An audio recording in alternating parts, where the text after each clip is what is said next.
আমি খুব সাধারণ একজন মানুষ। আমার চাওয়া পাওয়া খুব বেশি না।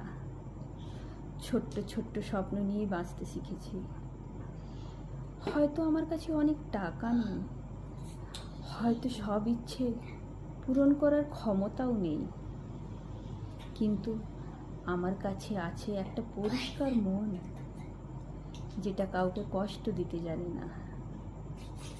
আমি কারোর সামনে ভালো সাজার চেষ্টা করি না, পেছনে গিয়ে খারাপ কথাও বলি না, কারণ আমি বিশ্বাস করি মানুষের আসল পরিচয় তার ব্যবহারে, তার চরিত্রে, তার হৃদয়ে।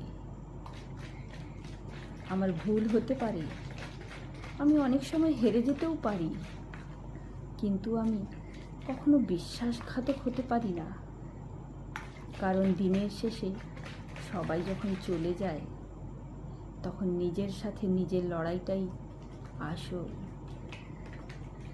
আর সেখানে আমি হারতে চাই না। নমস্কার।